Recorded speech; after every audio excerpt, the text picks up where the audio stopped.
right, welcome to episode 4 of Theater Makers Interviews. This week, my guests are Joe and Meghan Hoyt. We will start at the very beginning. Question for both of you, what was your first theatrical experience?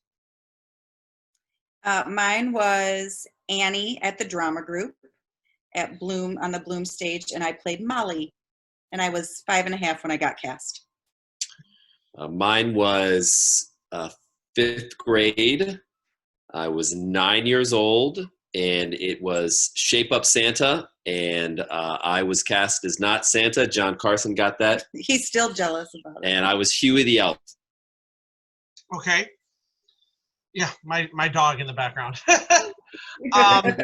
What was it that made you fall in love with theater?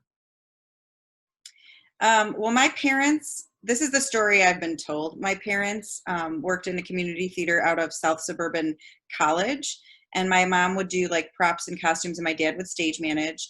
And they would just bring me to rehearsals, and supposedly I said I want to be up on that stage, and so that's when my mom started looking for auditions for me, and I auditioned for Annie, and I think I was just bit by the bug the minute I did it. I mean, my love for theater has changed and grown as I've gotten older, but I don't know. I mean, I think it's just like my kids they just love the sense of community, and it's fun. I mean, it's right. Especially when there's not a stake of like you having to be paid for it, especially like it's just fun, Yeah, I was in sport. I was a sports kid, and I did the 5th grade show because everybody else was doing it. It wasn't until I probably think 13.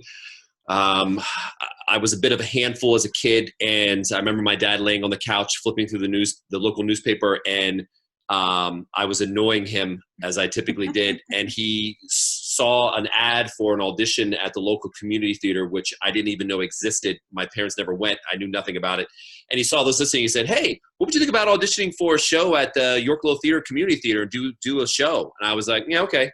And I went, auditioned. I got one of the leads in the Baddest Angel Band, and that was it. Then I was like, I love this, and I loved the attention component of it at first. Like that was the thing, was getting the attention.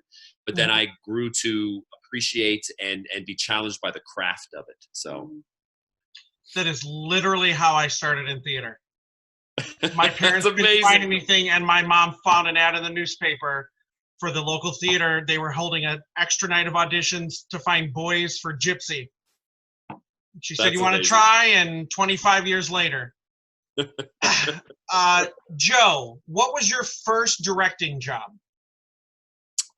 So the first time I directed a show I was 14, and my twin brother and I started a teen theater at our local community theater.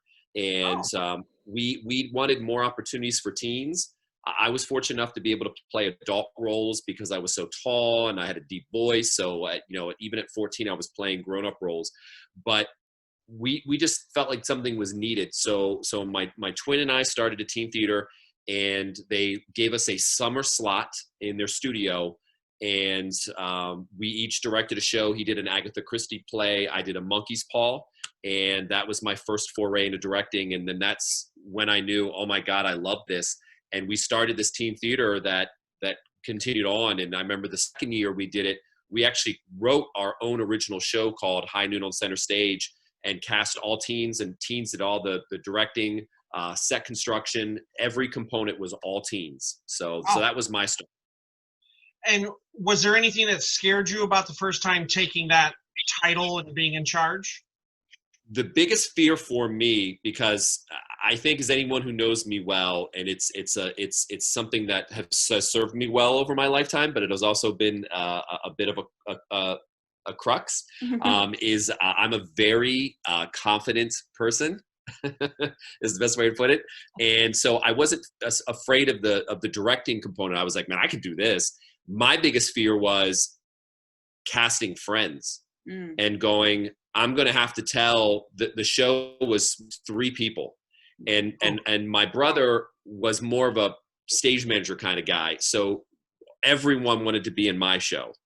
At first, like that was their first choice. And to tell, 25 people, sorry, and then being very close friends. That was really hard. That was a hard thing, but that was an important early lesson for me to learn.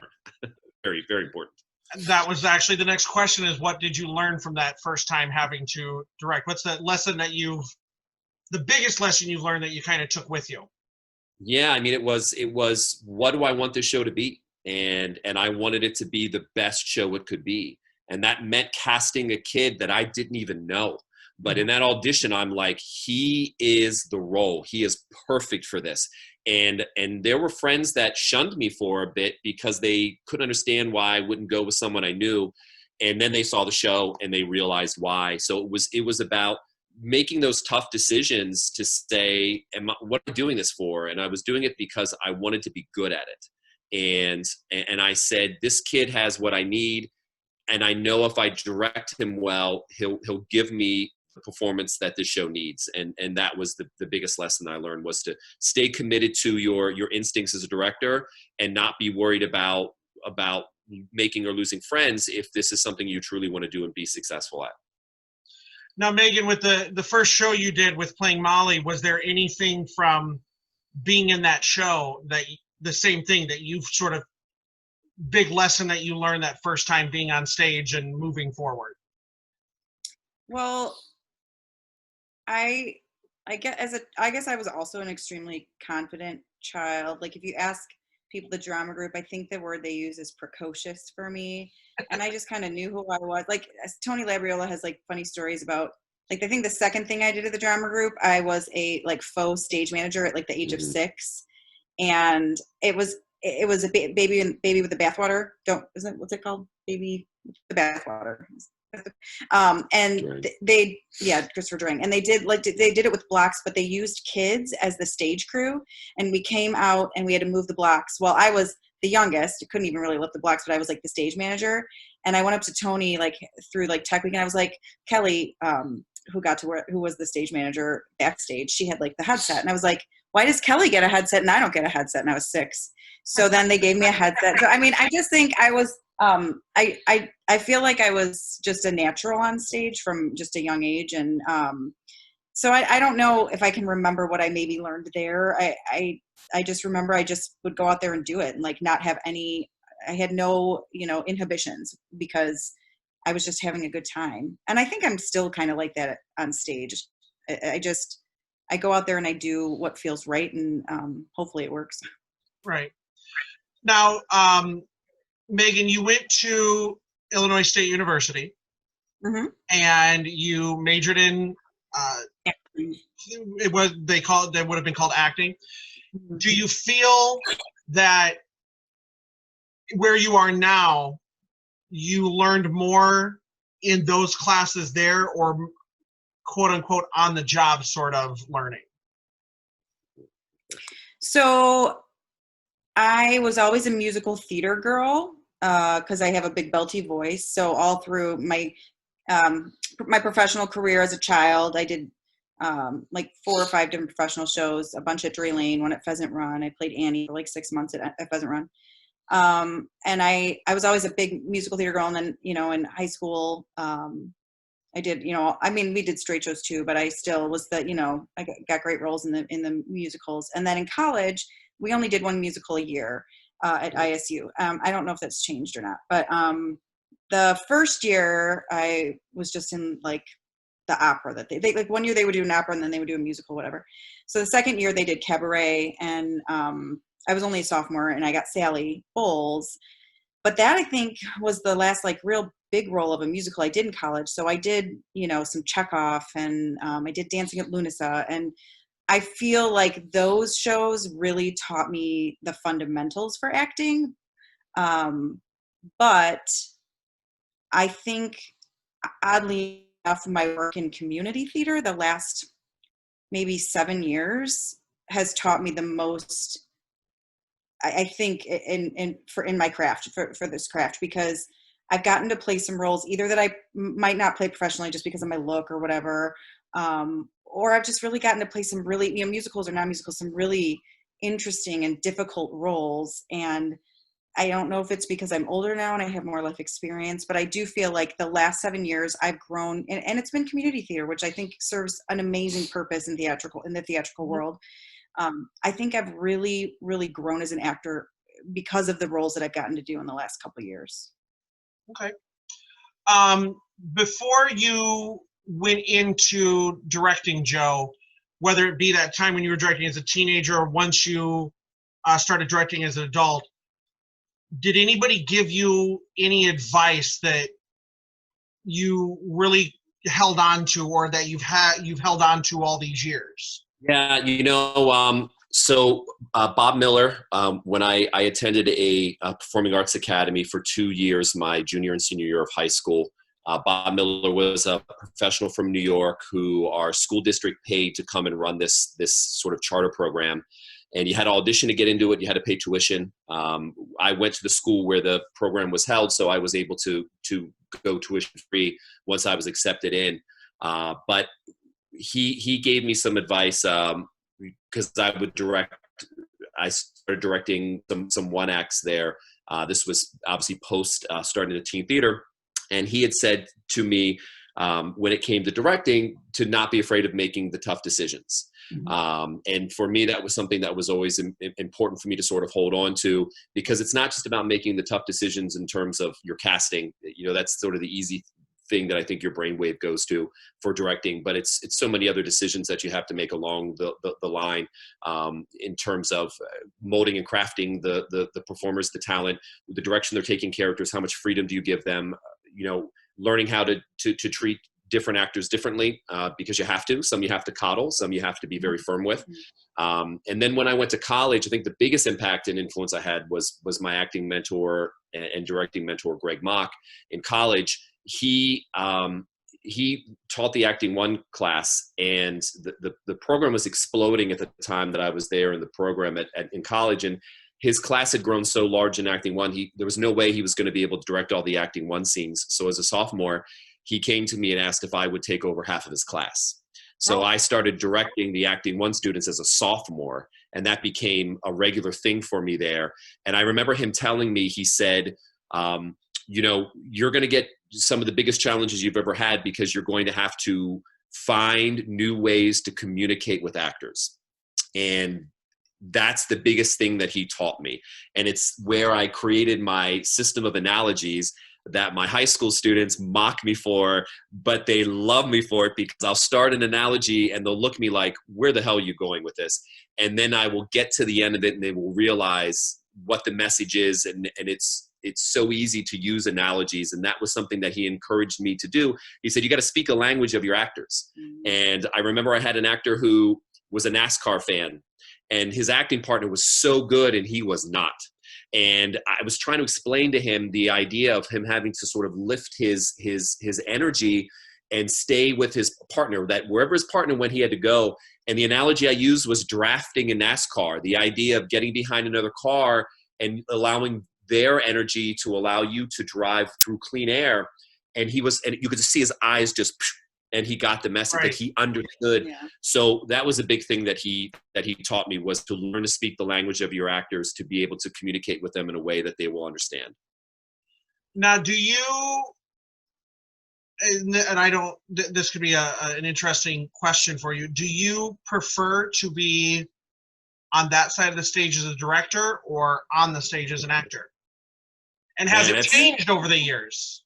Such a good actor. I hate that he doesn't perform. It's, I would say it's equal. I find as much satisfaction and enlightenment and joy in doing either. And part of it is because in my life now, I only direct the shows I want to direct, and I only act in the shows that I want to act in. Right. And I don't play this game of going, this is a great show, I'm going to go audition for it, and I just want to be part of it. That's great for actors who just enjoy being part of things. And I don't want to sound conceited in saying it, but I'm at a point in my life where I have so much going on that if I'm going to invest time into something, I want it to be a challenge. Absolutely. So I only go for roles. I've played Tilted and Barry Child was my last big thing on stage. You know, I obviously did Mary Page Marlowe with the fam because they ran into some trouble with the drama group, and I took that role on because I knew that role was going to be a challenge. I read the play and I thought, well, this is a really interesting role. I never played anything like this before. Right. That's kind of what I go for. So because I'm so careful about my choice, I find equal fulfillment in both, and I love both because albeit it's so incredibly different, it is still incredibly fulfilling in different ways for me. Okay. Meghan, is there a role that got away? Well, I'm really blessed because I have gotten to play my biggest dream roles. I've gotten to do them almost all. There's one left as of now. There's two. That question's coming Two. later. Okay, I won't So answer hold on that to one. those. Hold on to those. I will say, yes, I do actually think, and I actually think it just got away from me maybe two in the last 2 years. I played Sally Bowles, like I said, in Cabaret when I was in college. I think I was pretty good for a sophomore in college, but I didn't understand it. And I think Sally Bowles can be played two different ways. I think she can be a really hot, cutie, and I think she can be a washed up. Yeah. So I think it can be done. I think it can be done successfully either way. So I don't know. Maybe if I got in better shape, I still have a couple more years. I don't know. But I would have liked to have played that role again because I think now I get it, or I could get it. And I think I could probably I don't know. The dancing may have gotten away from me. I don't know. If I had a really good choreographer, they could make me look great. But I think I could probably kill that role. But I think I might be too old now. But other than that, I don't know. Do you think that it's unfortunate? You're saying that as you think you're past the. I guess you're saying you feel you're kind of past that age that Sally's supposed to be. No, I don't even know if it's an age thing, to be honest with you. I think for me, it's actually more of an in shape thing. So if I got myself into shape, just more physical shape, like cardiovascular, I actually think my face reads young and always has.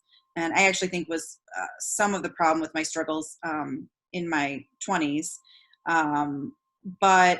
I think maybe I could still pull it off. I'm not sure what age it says in the script she's supposed to be. Is she supposed to be really young? I don't know. Originally she was written as not a great performer. Yeah. Right. And that changed. But I asked that because you said that, it made me think of an interview I read of an actor who said a role that he would love to do now because he feels he has the experience and he understands the character was Gaylord Ravenel in Showboat. But he said, but now I'm too old to play the part. It's one of those parts where by the time you really in your life as a human understand that character, you're too old. Right. Yeah. So I didn't know if that was the kind of thing where you feel like now I really understand who Sally is, and now most people don't see her as a woman that could be, older and is just, like you said, she could be at one time a great performer and she's now, she's kind of going down the ladder the opposite way. I think really there you could make many different choices could work. Yeah. I think so. Okay. I think have to have some physical stamina for that role, and I don't know that I have that right now. Well, if Judi Dench can do it, Joe can do it. Joe, what is the hardest decision you have had to make as a director for the good of everyone involved in the production? Ooh. Wow. I got a handful going across my brain here. I had to replace an actor, which was really difficult to do a couple times in high school with my high school group, and teaching at Joliet Central is always a challenge because a number of kids are really just getting the opportunity to learn about commitment and dedication and things like that. And sometimes you have to teach the hard lesson. And I remember I had this girl, incredibly talented, cast her in the show, her first show. She was in my drama class, and she didn't show up for the first like 3 or 4 rehearsals. And I had her in class every day. I didn't say anything to her because I just wanted to see where this was going. And knowing that I had an end game where there'd be a point where I'd have to say something because we would start getting too deep in the weeds. But I said, I just want to ride this out. About 3 or 4 rehearsals in, she showed up, and I sort of greeted her. I said, hey, Tay, what are you doing here? And she said, oh, I'm here for rehearsal. And I said, for the show? And she said, yes. I said, Tay, you were supposed to be here for 4 other rehearsals. You've missed 2 weeks of rehearsals. Oh, yeah. I'm sorry about that. I said, Tay, I saw you in class every day, and you did not mention anything. You didn't tell me what was going on. I said, I can't have someone in my show that I can't rely on. Mm-hmm. And I said, I'm sorry, you've been replaced. And I remember she broke down and wept. And I told her, I said, Tay, this has nothing to do with your talent. This has nothing to do with my want to have you in a show. But what I can tell you is this: next year, you're going to be a junior. And I hope and I expect you to audition for my show. And we get to start from scratch, and we get to go through this process all over again. But I said, you cannot be part of this process this year. And that was really hard to do. That was not a fun thing to do, because, you know, for some of these kids, this is what they have. And to take something like that away is very difficult. But I remember her the following year coming up to me and telling me that, you know, that was something that was an important moment in her life that helped to push her in the right direction. So you always hope that the outcome is the way you want it to be. It's not always that way, but in that case, it was good. It worked out well for her, and there was a distinct change in her. But that's always a tough thing to do when you have to take something away from someone that you've given to them, and then say it's not theirs anymore. That's hard. That's a hard. Megan, and we can earmuff Joe on this answer. What are your favorite attributes of a good director? Actually, the best director I think the best director I've ever had, well, let's see. I don't know. I've had a lot of good directors, but one of my, there was a director, he actually runs Ball State's theater department now. His name's Bill Jenkins, and he's done some amazing things for that theater department, but he was a grad student when I was an undergrad. And he directed me in Working and, is it just Working? I don't know, but he directed a lot. But he knew how, like Joe said, how to talk to every single actor differently. It was so amazing to watch. Some he'd yell at, some he'd get right in their ear, some he'd put his arms around and be like, do you know? And he could just pull things out of actors that, it was just incredible. So I think that's my favorite, is just to know, to feel, I was just having a conversation with my mom about, you know, whether it's professional theater, you know, community theater, there's such a sense of vulnerability when you're an actor, or anything, when you're just involved in a show. But when you're an actor and you're putting yourself out there, and, you know, there's some things you have to feel, like you just have to feel you're in a safe space. And I know maybe that's a cliche, weird word right now, but it's true. Like, you have to feel like you're in a safe space. So I think directors that can do that. I like directors that give direction.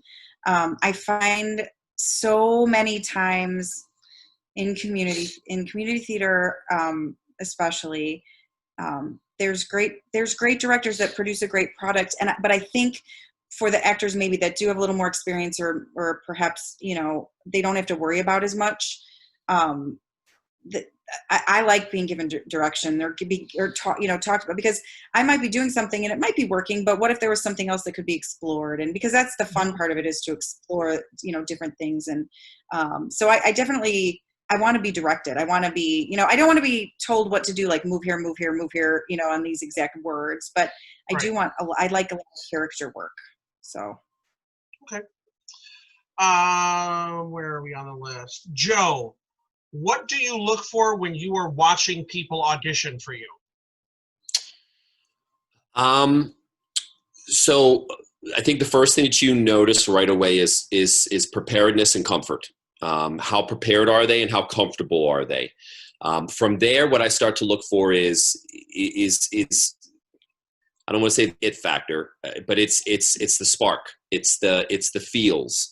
What are you getting from the actor? I train all the time in high school. My students would go through an audition workshop, and one of the most important things I tell them to do is I say, you need to connect. There has to be a connection, because it's almost like when you're doing a monologue or you're reading, the other actor, if you're reading in a scene, and the director, or if it's just a monologue, it's you and the director.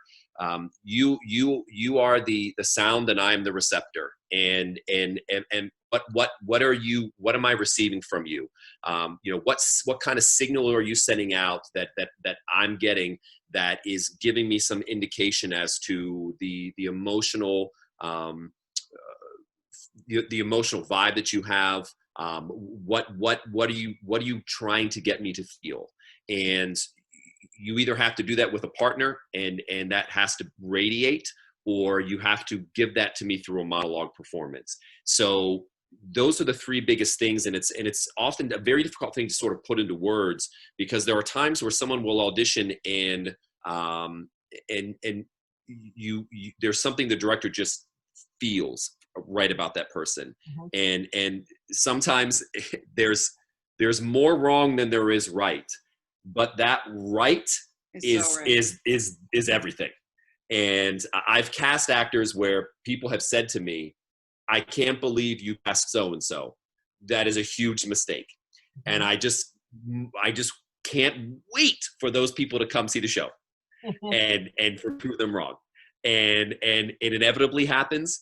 And it's such an instinctual thing that you can train a director, but it's just like an actor. You can train someone to be an actor, but if they don't have that thing, that instinct, just like athletics, you can teach someone to do, to shoot a jump shot, but you can't teach them when is the right time to shoot that jump shot. Right. And it's the same with directing and acting.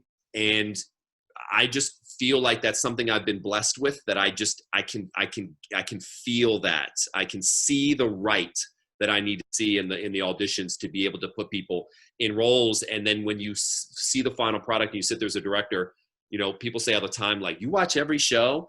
Yeah, I do, because I love to see that right for each of those actors come to life on stage, and see the joy it brings them and the joy it brings the audience, and to sit there and go, man, that is such a wonderful thing that I've helped to create with those actors. Yeah. Meghan, a submitted question. What was it like to work on a cruise ship? So this is so funny, because one of our cast members just the day before yesterday found the Golden Mickeys, which is the show I was brought in to do. It was a brand new show, and there was a role. I was the first ever Ensign Benson. So it was a character. She was like in the, work clothes, and she was supposed to just be the backstage, like, stage manager. And then Roy Disney was supposed to show up to do this awards show, and he can't make it. So then I have a whole screen conversation with Roy Disney, and then I have to run it. And so I'm going in between like crazy. And then at the end, I come out in a big princess gown, and I sing how I was so excited, and I did it, and I believed in myself, whatever. So I originally auditioned for Disney. They were coming through Chicago, and we were living together. And I said, I'm going to audition for Disney. Like, I'm getting a show in Florida, and we can just move down there. Cause I was getting called back to everything. And I'd done a couple shows. I'd done some Torchlight and Dream Lane, but then I was getting like all these callbacks, but I wasn't booking a whole lot. And I was just kind of like, so I said, well, what the heck, it could be fun for a couple of years. We have nothing really holding us here. And so I go, and they kept me, and they kept me I sang my original stuff, and then they gave me a song and a monologue, and they said, come back tomorrow. And then they kept me there all day. Like, I was there for like 6 hours, and like they would sing me, and then send me step aside, and then they would sing me again, and they would read me, and they had to do a little dance, stuff like that. And so they brought me in to be the first ever Ensign Benson. So someone from our cast found the entire video of it just like 2 days ago. So I watched a little bit of it, but I'm going to watch the whole thing. So great memories. But so the original question, sorry, that was a tangent, but it was so exciting. It was awesome and horrible all at the same time. It is college on a boat. People got like, there was a crew bar like the size of my living room with like 40, 50, 60 crew bar members on any given night, just wasted and smoking cigarettes. People got kicked off the ship for filming inappropriate videotapes and it getting out. I mean, it was like, Disney, it was wholesome, but below deck, it was not wholesome. I just have some crazy stories. For me, and this is so weird because this all just came up in the last couple of days. For me, it was weird. I was 25. I was the oldest girl in the cast. Most of them were about 21, and I was the only non-dancer. I can move, but I'm not a dancer. So I was brought in as the character girl, like Benson. I played the fairy godmother in a fat suit. I wore like a fat suit for it. So I was like I played the funny Hercules little monster guy. Hades sidekick. Hades sidekick. I played Pain. So again, I had like this big, so I was like the character girl. And so I was just there with a bunch of like 19 to 21 year olds. And I was only 4 years older, but I had already been out in the acting world for, quite 4 years trying to make it. And so I was in a different place than everybody. This one didn't want me to get away. So he put a ring on it 2 weeks before I left. So I just gotten engaged. So I was in this like weird place. So I was like either super happy and having fun, or I was like drinking red wine and sobbing. So it was like, it was such a thing. Looking back, I mean, really, like you can ask some of my buddies there. Looking back, I only have good memories. We worked our butts off, but we also had a lot of downtime. Any port days there, we were not performing or doing shows. So I would hang out like in the bars at Key West every other Sunday. Like you can't take that back. If I hadn't been engaged, I probably would have continued and done a couple more, or asked if they wanted me to do a couple more contracts. Because, you work for 9 months and then you're off for 3 months and then you can bank the money. And a lot of people did that. I think I would suggest it to anyone that has no kids and nothing holding them down. It was an experience that not many people get to have. I got to perform every day, It was awesome, but I was in a weird place in my life. I didn't audition for almost 2 years when I got back afterwards. I was just kind of like, I don't know if I was burnt out or we were getting married. I think I was just not sure what I wanted to do. I knew you had been in a cruise line. I don't think I ever knew it was Disney. Yeah. And I will tell you, they were the best. It was the best production values I've ever worked with. Oh, the shows were phenomenal. I mean, I had dresses. I had, multiple pairs of shoes, my names. It was like being in a tour or, like a pretty big professional show. It was, a tour for people that don't know what a tour is. I say tour, and he makes fun of me. 19 years of that. I mean, when you own a third of the planet, you can kind of get away with all kinds of stuff. Yeah. And it's funny because I do know some people who have also worked on not Disney, but various cruise lines, and they all have the same exact answer. I loved it and hated it at the same time. No one is just one or the other. The food's horrible, because there's only about 10% Americans that work on the ship. So they cater, the crew food is catered to other ethnicities, which is fine. I mean, I lost so much weight because there was fish heads at every, fish heads and white rice so I ate lots of salads at the salad bar at the crew mess. So I came back 20 pounds thinner than when I left. Should be a diet plan. I know, the Disney cruise ship diet plan. But I mean, I have amazing memories. I still have friends. I could go to Scotland right now and stay with someone. I could go to England right now and stay with someone, so yeah, I mean, I could meet up with any of those people and just have a great conversation. And I mean, when you live together on a tiny ship for 8 months, you become pretty close. A question for both of you. Is there a show that, Joe, you've directed, or Megan, that you have acted in that you would really love to revisit and do over in maybe a different way? Other than Cabaret, because you already mentioned that. I'll answer first while you think. Yeah. I actually don't think I would do it differently. But I'd love to do Ragtime again. I only got 3 chances to live with Mother, and even though I know that people that know me think I've been on this fun home kick for the last 4 years or whatever, and the Hoyt family just keeps doing it. But I think that role was my favorite role I've ever played, and I felt like I did her a lot of justice. But I could live with her. I could do that show a bunch more. That was a great experience. Yeah, it's You don't like to do shows more than once. I don't. I would say so. I will say, as an actor, I would love the opportunity to play John Proctor again, because I played him in college, and where I'm in my life now, it would be. Yeah, I would love. I'm not trying to say arrogant. Say I would love to see myself playing that role again, because I can in my brain, I can see that college performance still, and just know how inadequate it was. As a director, I think the one I really am usually pretty good. You know, I work in a district that doesn't have a lot of money. I direct shows in community theater, so I'm always working minimal budget. So there are clearly a bazillion things that I would do differently if I had more money. But in terms of, like, you know, working with what I have, the only thing that really comes to mind is I did a contest play version of God of Carnage, and I really should have taken those actors and extended that full-length play and allowed them the opportunity to do that show. It was one of the best shows that I think my high school has done in forever. I remember we did previews of it for the student body, and we never captivate our student body. They usually just come and they just raise hell, and you've got the unruly class where the teacher's not really paying attention to them. That Right. show captivated, and it was just the 40-minute version of it. I wish I would have said to them, you have created such amazing characters, we need to show this whole story. That's something I would have wished probably to go back and do differently. Is there a show that you've directed at the high school that you would love to work with adults on?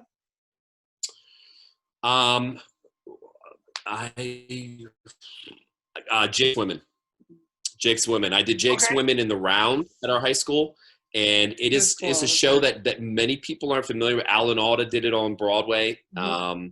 It's Neil Simon. It is such a great story, and it has so many emotional levels to it, which are the Neil Simon pieces I love the most. Like I did Biloxi Blues at the drama group. I love those kind of stories that give you the full breadth of what his talent is as a writer. That's a show I would love to do, because the high school kids did it so well, but they don't have the relationship, experiences that Jake needs to have. So that would be one I would love to do. And I think the audience, it's not a name piece, so I know community theaters are typically hesitant about doing shows like that, but it's one of those shows that if you did it, the audiences would love it. They would fall in love with that show. Okay. Megan, is there a dream role that you have yet to play? I feel like we should just, if anyone, whoever watches this, we should just let them guess, because I'm sure they'll all guess. I want to play Diana in Next to Normal. Okay. And I want to play Rose in Gypsy. And I want him to be Herbie. He would come back and do a musical for Herbie. But I got lots of years. I keep retiring from musicals, and I keep getting pulled back in. Same question for you, Joe. As an actor, is there a dream role that you have yet to play? Hamlet. Okay. Mm-hmm. Is there a dream show you have yet to direct? Wow, there are Company. No, Company is definitely not on that list.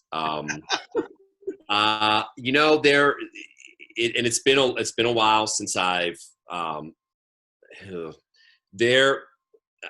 it's hard for me to really sort of narrow it down to anything specific. There are a handful of shows that I really want to direct. I'm seriously considering getting back into directing a musical. I haven't done a musical in forever, and I just think that there's a different level of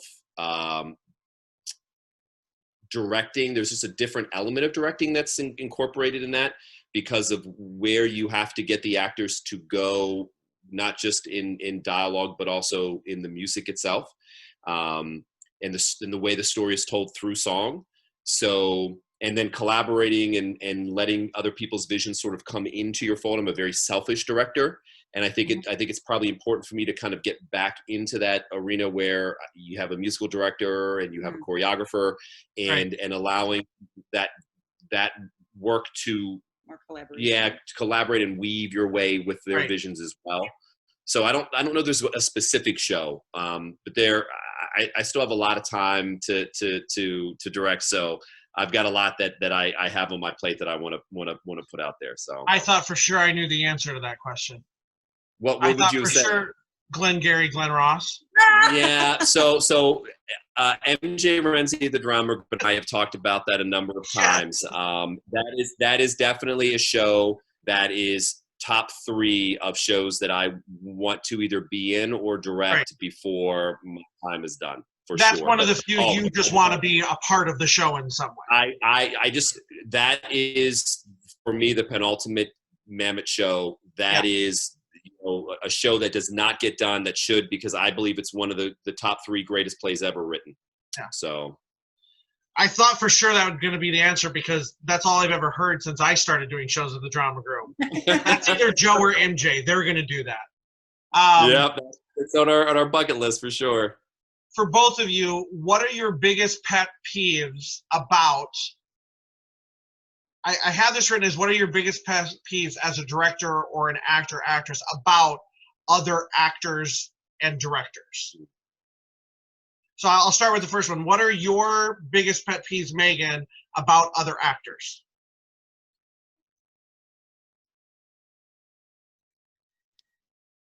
I don't know. I got mine. I'll jump in. Okay.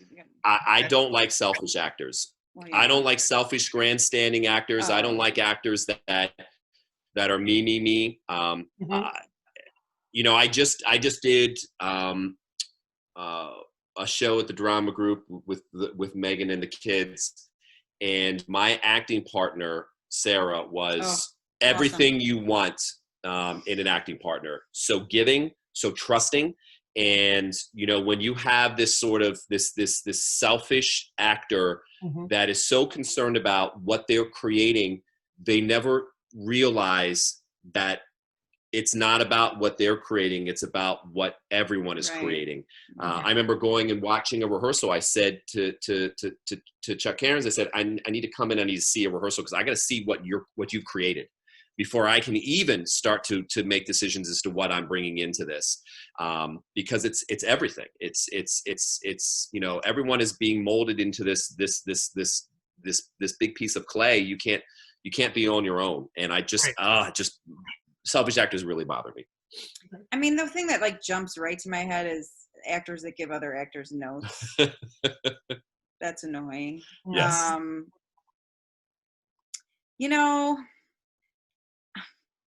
I don't want this to make people angry. I like that in the world we're opening up what you might look like for a show, and different actors, different types of actors can play different roles, and I think that's how it should be. I am not a stereotypical thin, ingenue actor, So, but I think that actors that don't realize that think that they're right for everything, or that think that they can play everything, because you can. Yeah. So with Stella and Cooper's agent, they've had a lot of really wonderful Zoom meetings in the beginning of quarantine with casting directors, and big ones like Simon Casting, PR Casting, Claire Simon, and I watched them, and the biggest thing they said was just be you. There's some shows that require a character, have to be someone, Tilden and Buried Child, that couldn't be Joe. We need it, we need more. But really they want you to be you, and that's what I'm trying to teach, my children when they audition, is that it really has very little to do with you. You just be yourself, and what you want to bring to the role. So not every actor can play everything. And so I know that I'm not, could I pull off Sally in a community theater setting right now? Probably, but I'm not right for it, because I'm not in the right shape for it. Not necessarily body size, but so actors that just are somewhat delusional on what even what they're capable of, but what they're right, Right. for, because there are different characters for a reason. I remember auditioning for Proof. Meghan and I auditioned for Proof at the Yeah. drama group. J.R. Rose directed it. And within probably 30 minutes of the audition, I was auditioning for the Jake Gyllenhaal role, the student. And within 30 minutes, and also I'm a little bit, biased because of being a director. I also look at, when I'm at auditions, I look at as a director perspective. Within 30 minutes, I knew there's no way I was getting that role, because there was a young guy who got the role. I don't know who it is. I think it's the only show he ever did, the drama group. Watching him within the first 30 minutes, him being himself, he was that role. He was that role. And I would have to act to be that role. Why would you want that when you have it? And it's taken me a long time. I don't know that I've ever been delusional and thinking like I should be, play this role, but because I don't have a director side, and I don't really know that I'm a great acting coach, but I don't think I would be a good director, like, for the whole thing. But it's taken me a while to realize that. Like, same with Proof. Like, I didn't get that, and I really wanted that, and I was very unhappy that I didn't get that. But then when I saw it, I understood why. I'm a very strong actor, and that role required someone that just appeared meeker than me. And I do think now that was maybe 10 years ago. I do think now my acting abilities have gotten stronger, and I think I can go way wider in the different roles that I play. But it took me a while, and actually JR has helped me. JR and him being directors have helped me realize, like, it doesn't always, you could play it, Meghan, but you might not be right for it. You can play it. Yeah. So yeah, there's a difference between roles you want to play and roles you should play. And I have had that a long time. I always jokingly tell people I want to start a business where I just sit at a desk and you come in and say, I'm going to audition for this, and I tell you, don't. Right, yeah. And I guess it's not so much don't, but, obviously there's nothing you can do about everyone sort of fits a type.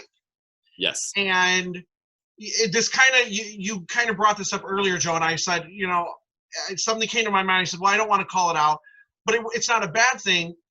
Is, for example, when we did Ragtime at GSU and my name went on the list, and Meghan, you told me afterwards that you saw my name on the list and went, Tyler as Tata?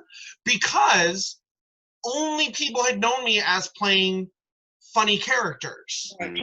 And then afterward, and I knew there were some people that, not that they thought I shouldn't, were just surprised. And then, of course, there were people like, he shouldn't play that I was like, now I'm going to prove to you. Yeah. And I know what my type is. I always use it as an example. I'm never going to be Sky Masterson. I'm always going to be nicely in Guys and Dolls. And I love that. Right. Yeah. And then every once in a while you get a director that goes, I think you can do this. Right. And you go, now I have to work. Now I have to do that. And there's some people that I always want to go, when I hear them go, I really wanted to play this. And I'm like, that character is 19 and you are 35. It's not going to happen. Like, it's not that's not that type of thing. And I want to go, I'm not telling you that you shouldn't, but don't get your hopes up. You can always hope that a director goes, you know what? I think that person can do this. Yeah. And you feel awesome. One of the things I always say is, and I try to explain this because I always tell actors in my high school, when you look at that cast list, my door is open. I post it with plenty of time in the morning for you to come in and have a conversation with me. Because if you want to know why your name's not on there, I want you to know that, because I don't want you to be walking around for the next day or week wondering why. And I tell actors all the time, I say, there are two ways you look at casting. Can you play this role? Were you meant to play this role?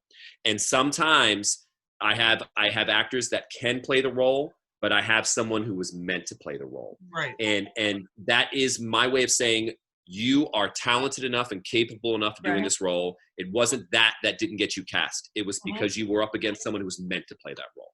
Yeah. And just like you said with your situation there are times where you need to cast the person that can play the role. Yeah. You don't have necessarily a meant to play, but you go, this person can play it, so I'm giving this person a chance. And as a director, you love when those pay off, man. You love when that pays off, when you go, oh, I was so right. This is a question for both of you about the other one. If a show was created about their life, who would play them? Oh. So if a show was created about Joe's life, Meghan, who would play him in that? I've got yours. Will Ferrell. Well, okay. Because All he's right. goofy. Funny. Your life story would be told by, what's the girl from Gilmore Girls? The mom Yeah. and Parenthood. Oh, Yeah. No, I don't know her. I don't remember her name. Lauren but I know who you're talking Graham. Yes. Lauren Graham. Oh. Lauren Graham. I know the name. I don't like Gilmore Girls, but I know her name. Yeah, okay. I can see that. I would have also accepted for Joe Doogie Howser.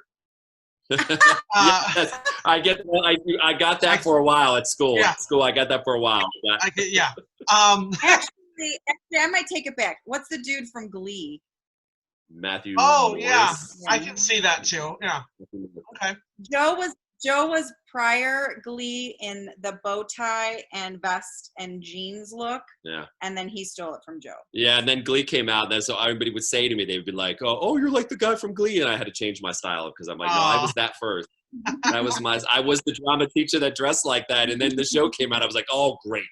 Fantastic. Another question for both of you. How do you maintain being sober-minded in a field in a field full of differing opinions and perspectives? In theater or in life? Specifically in theater.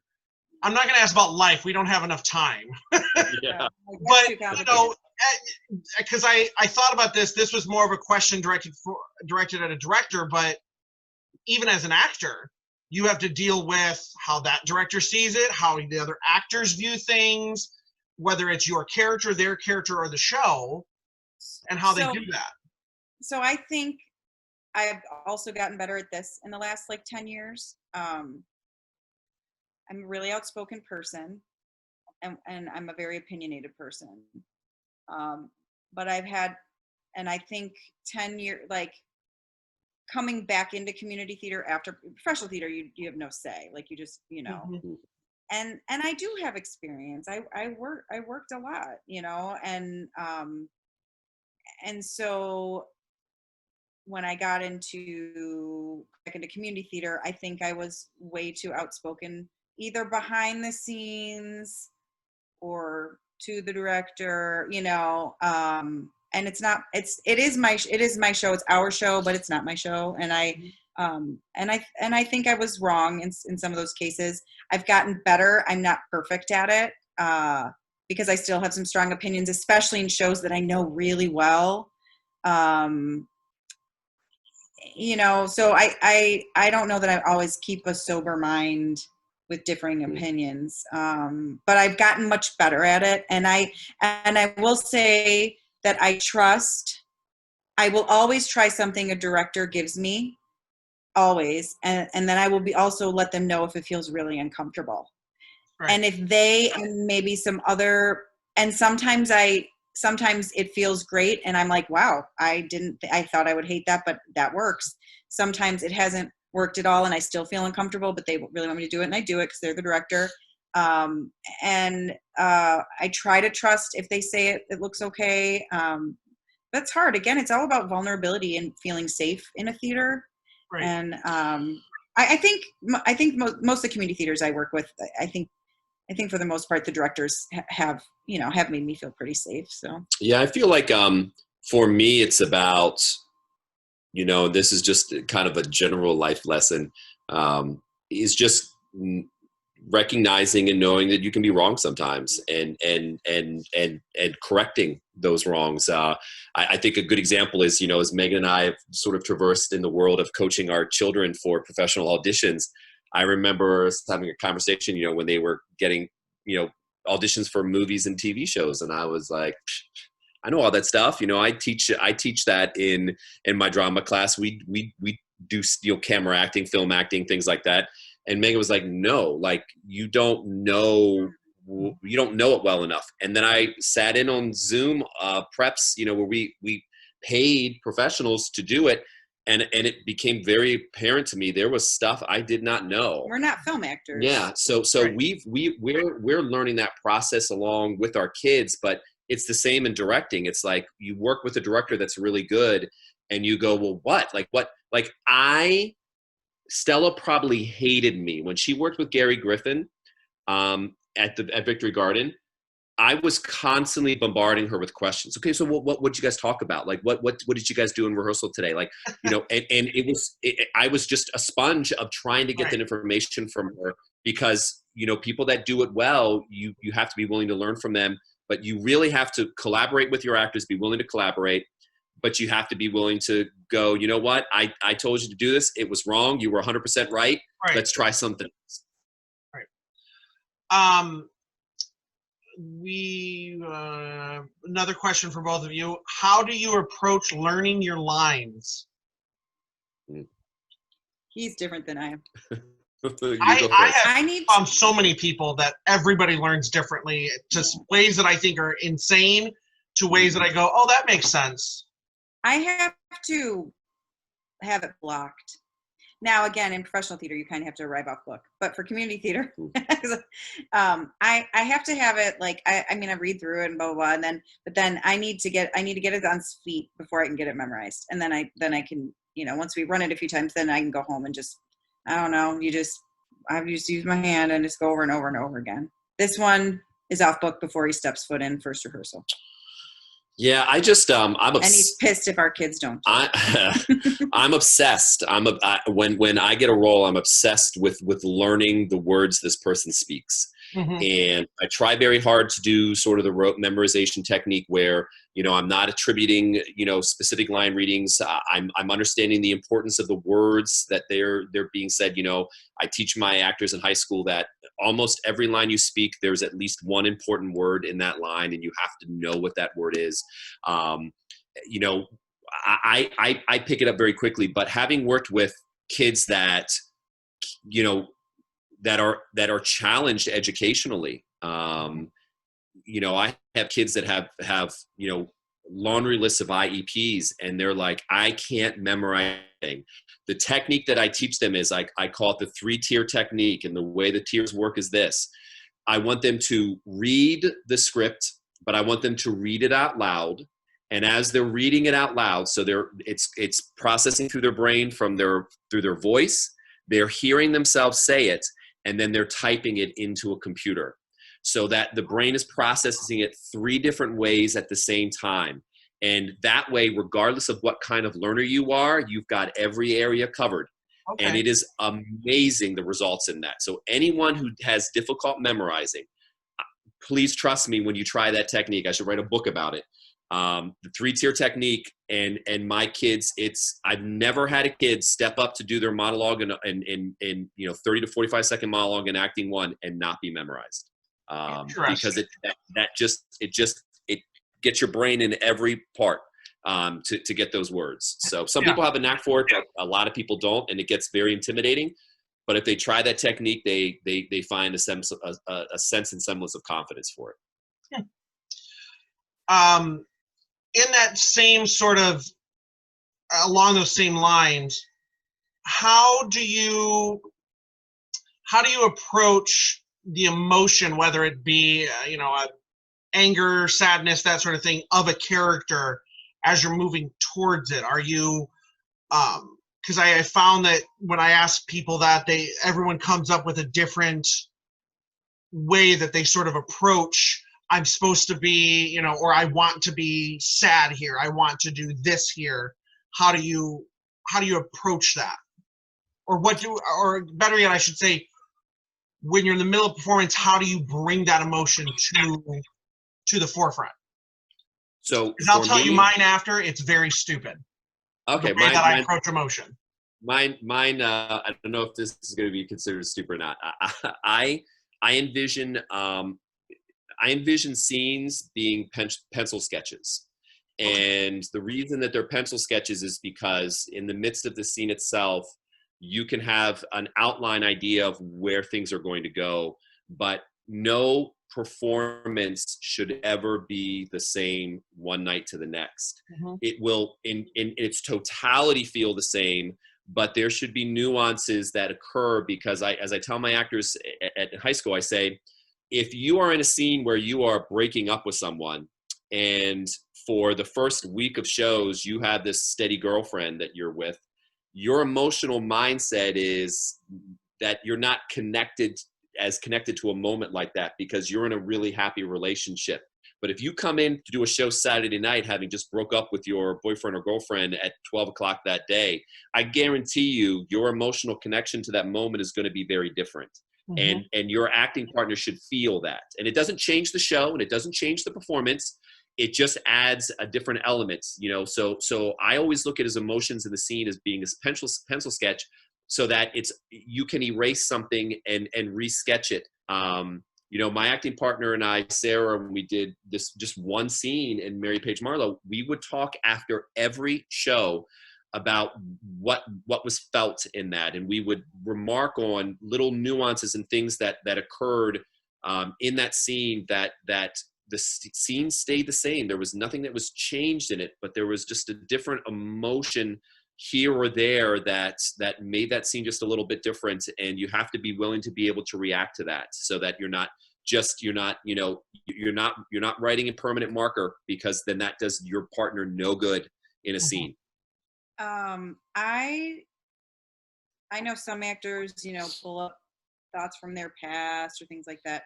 As I think I used to do that. As I've gotten older, I don't have a process. I just kind of do it. I just especially because I playing both of the roles in Fun Home and Ragtime, and more of these roles that I think are in my wheelhouse, these heavier roles. I live in the moment on stage. I know the minute I'm out, I know the minute I'm out, I'm like, well, this isn't going to be as good. And I think I can fake it well enough. So maybe people, that don't know me might not know, but I think for the most part, I'm just really in the moment in that character. I will take that back. Fun Home, when I played Allison, I had so much to draw on with my father. So I think sometimes that washed over me, not even trying. But other roles where I don't when I played, the mom in Fun Home, I don't live that life, I don't, that was pretty foreign to me. And so I did a lot of research and talked to a lot of people that I thought could help with that type of a character. And then I was her, and I lived in that world for that whole 90 minutes. Yeah. And I didn't like Scott, and I didn't, I mean, we talked backstage, of course, but the minute I was on stage, he wasn't Scott. He was abusive Bruce. And I just lived in the moment. And then, and when you have when you have other actors that are so wonderfully talented as well, it's just easy to go where you need to go. I don't really have a method. The Meghan method.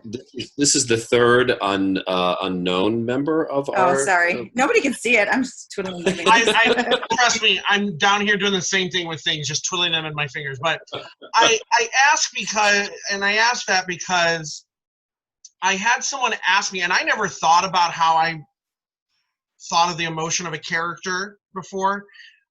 Mainly because I hadn't played a lot of characters that had emotion. I mainly played funny parts, but I played a few of them. And then when I did Ragtime at GSU for JR, in Success, Tatcha goes through, 12 different emotions in a 7-minute song. And I can't remember, someone asked me, and it was right after it was right after where he, attacks the guy, and then he yells at the cop, and then he's instantly, sad again for his daughter. And someone said, how do you go in between those? What are you thinking of when you go to attack Andrew every night and then you yell at the cop? And I thought about it, and I said, I am so embarrassed to say this, because it's the same way I learn lines. Is I have the script at rehearsal, and then somebody goes, we're off book, and I go, okay. And I don't look at the script again, but right here is a photocopy of the script. Oh. That's how I say my lines in the show. When I'm supposed to feel an emotion, I literally think of the word. Oh, If I'm supposed to be mad, I think of the word mad. I don't know why. And I've never been a person to drudge up my past or times I've been angry. I can't process that. I can't do that while I'm playing these characters, because all I think about is how I was in that moment, I guess. So literally going through that song, I was going, I'm upset because, things aren't going right. So I'm just thinking of the word upset. And then all of a sudden now it's rage because the guy's trying to buy my daughter. And then, stronger rage because the cop, makes a racial slur sort of a thing. And literally I just went, I feel really dumb saying, I just think of the word mad. But it works for you. So it worked, but I'm just like, I don't know. And I've told a couple of actors as a director, I said, that's how I do it. I don't know if that helps you. I've never met anybody else that just thinks of that.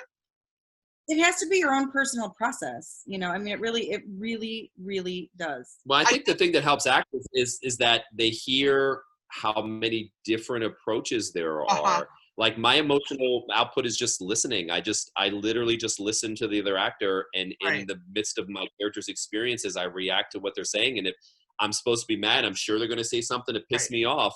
And then I allow that reaction to what they're saying or doing to me to be. But hearing the different ways is what's so incredibly helpful to actors, to know that there is no set way to do it that's successful. And you got to find the one that works best for you. Right. Meghan, now you've mentioned that you have been in 2 productions of Fun Home. The first time you played the adult Allison, the second time you played the mother Helen. After finishing both productions, were you able, or do you view the show in 2 different complete ways, depending on the character? Because obviously Allison views this story one way, Helen views this story. Was that an odd thing once you were playing Helen to go, oh, you know what? When I was playing Allison, I never looked at this that way, and now I can't help but look at this moment or this character. Like you said, Bruce was abusive, and Allison maybe didn't see that as much as Helen did, or now she sees it. I don't know if that makes sense or not. No, it completely makes sense. But I think for me, it's particularly difficult to answer that, because I went into both of those productions seeing the show 26 times at Victory Gardens. Okay. So, and Victory Gardens production, I think, was my favorite production that I've seen. And I saw it on Broadway, and I saw the national tour. And so I know. So I think I knew every character so well, and for Victory Gardens, those actors, it was so fun to watch because they were different every night. Again, not that would make the show much different, but I mean, watching it that many times with those amazing of actors, like that, you would see them do something different. And you were like, oh my God, how'd they do that? Like just the subtext every night was different in every line. And so I just knew the show so well, and I love the show so much. I think it's such an important show. I would do it again. No one would come see it, but I would do it again. We've made an agreement. We've made an agreement. I submitted for it professionally. Shut up. So chance to play Bruce at some point. So I feel like I thought when I auditioned at the drama group after I did it, I wanted to play Allison again, because that was always my dream role, and I felt I did a really great job at playing Allison. But after playing the mother, I think I actually was a better mother than I was Allison, and I feel really bad for her. I mean, the whole story is quite tragic, but the mom was in a tough spot, man. She really was. Yeah, I did Crucible twice. I've only done 2 shows twice. I did Midsummer, but I played the same character. And then I did Crucible, and I played Proctor first, and then I played Hale. And for me, it was so surreal, the scene where Hale comes in and asks Proctor to do the 10 Commandments, to be on the other side of that.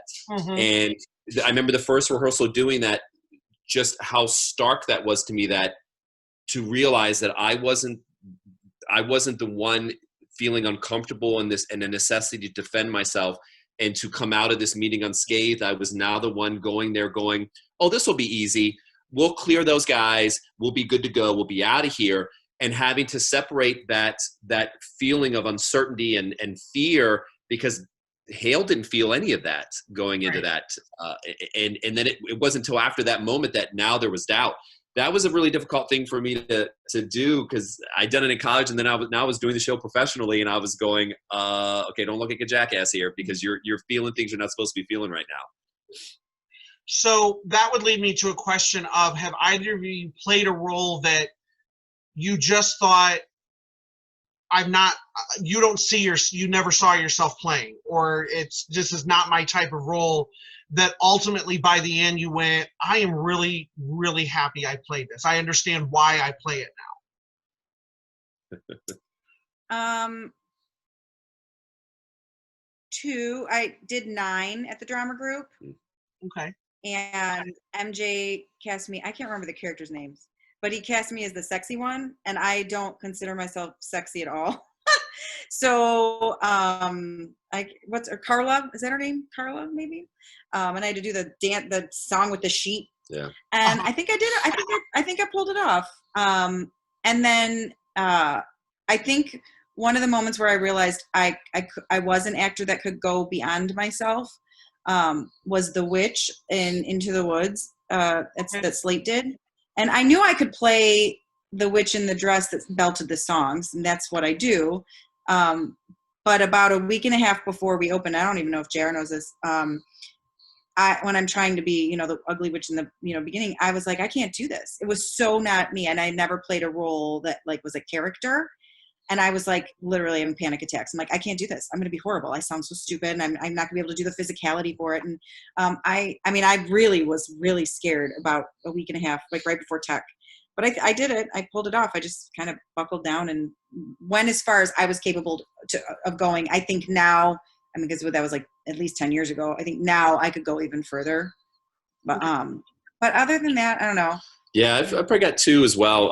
One dates back to when Meg and I had just started dating.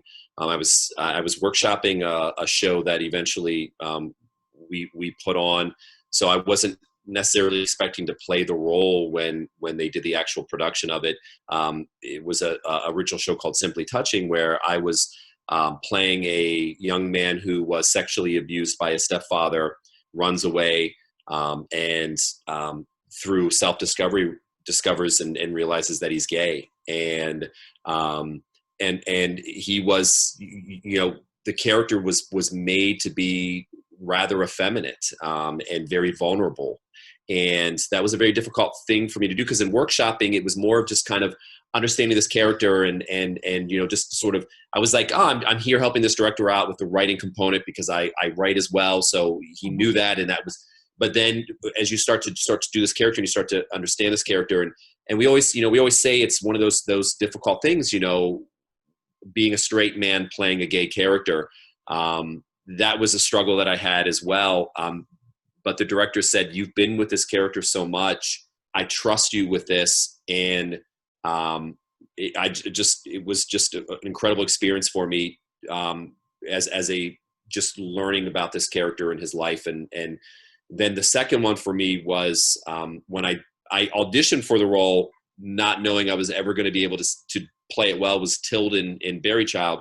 And I was so insecure about it, which I had never been with a role, that I actually asked Meghan to come to a rehearsal, because I said, MJ Renzi was directing, and he kept saying, you're doing such a great job. And I felt so foreign in this character that I said, okay, he's either telling me the truth 100% or he's lying to me 100%. And I honestly did not know which. So I said, Meghan, can you please come to rehearsal and tell me, what are you seeing? And she came and she said, no, MJ's telling the truth. The minute he walked on stage, he hadn't even said anything. I was like, yeah. But that was such a scary role for me to play. It's terrifying. In your opinion, and this is a question for both of you, what makes a good play or a good musical? The emotional journey it takes you on, and it doesn't have to be a Six Flag roller coaster where you have all these high highs and low lows and twists and turns. It just has to be an enjoyable ride. I can get on that ride, the thing with the mousetrap, where you just like, and you do a quick turn, but you're not going up. That is just as enjoyable because it's the unexpected that, on so many different levels, whether it's a huge, unexpected, element or something that's just so slight. It's the way that it connects to the audience on this emotionally, on this journey that you could go on. It buckles you in. You have no choice to get out until the ride is over. That is the perfect script. I think there's two different things, and I was just having this discussion the other day. There is the entertainment value and the enjoyable value, fun value of theater, like Mean Girls. I don't know that I've ever had more fun in watching a show than watching Mean Girls with my daughter. We had so much fun, and it has a nice story, and it has a good, it has a nice plot, and it goes to the end, and you feel good, and so it does teach you something. So I think there's shows like that, Hairspray, fun, enjoyable, if done well, it's a great piece of theater. And then there's the shows which if I had to choose to pay a ticket for, I'm going to choose this type of show.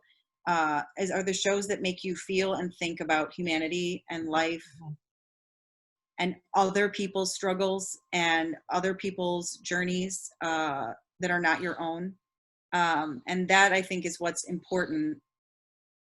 I think that's what theater does, is it makes you, they say there's studies of kids that are involved in theater and the arts have more empathy for other humans. And I just think that is so important to me. And, the parking lot plays where you go and I saw Doubt by myself, and because I had was downtown for work, and I had no one to talk to about it afterwards.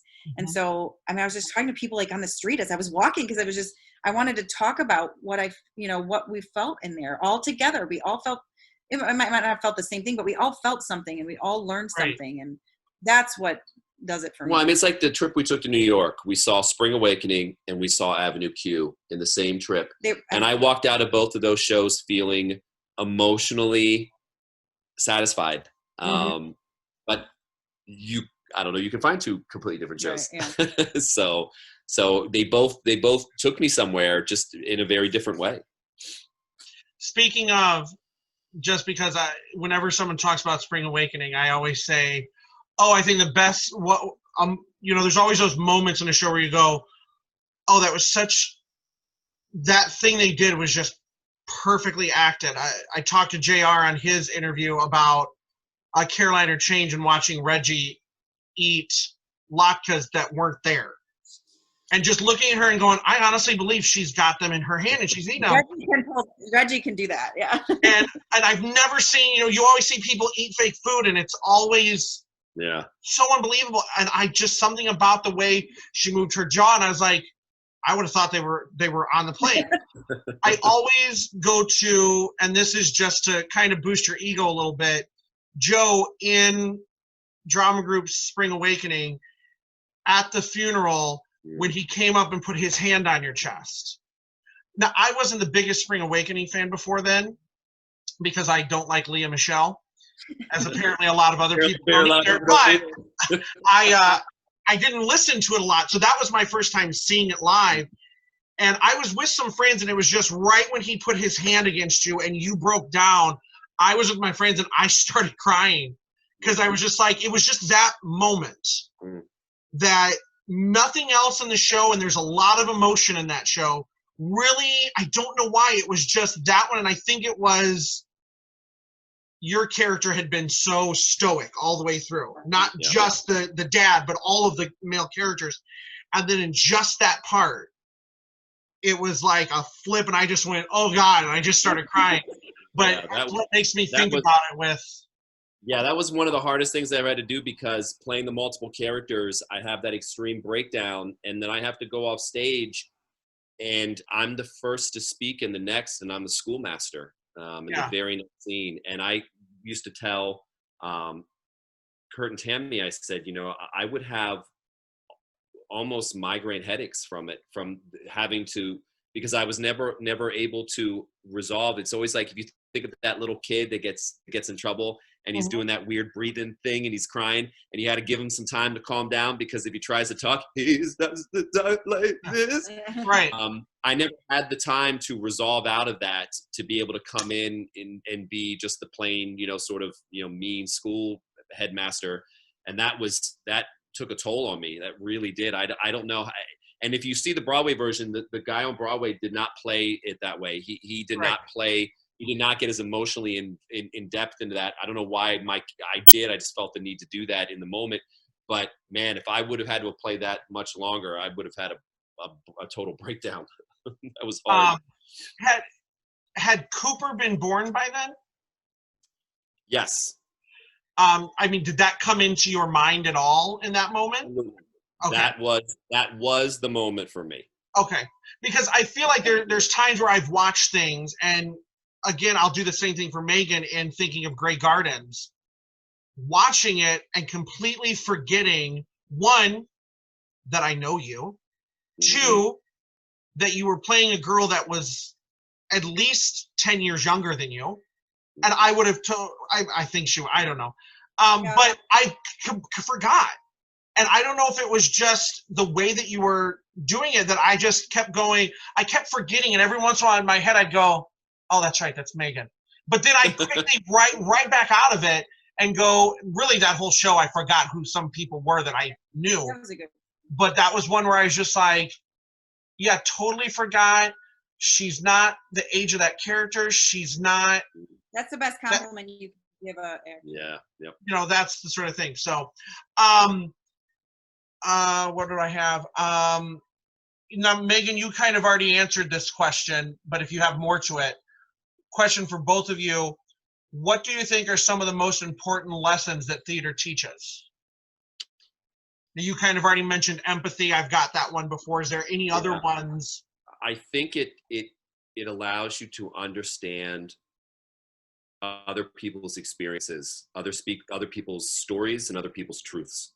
And it gets you to understand that you are just such a tiny particle in this universe of life, that there's so much to listen to talk about, to understand, that you'll never be able to collect all the particles. You'll never be able to, but the best you can do is try to collect as many as you can before your time is done. And there are far too many people, I think, in our world that see those particles as annoyance. They want to just blow it away. They want to clear it out of their space. And we are at a time right now where I know Megan is in the same mindset as I am, that I'm going to blow every particle I can into anyone's face I can. Mm-hmm. I will not let you blow those particles away. Yeah. I'm just not going to let you do it. I will kick up as many as more than I need to fill that space around you.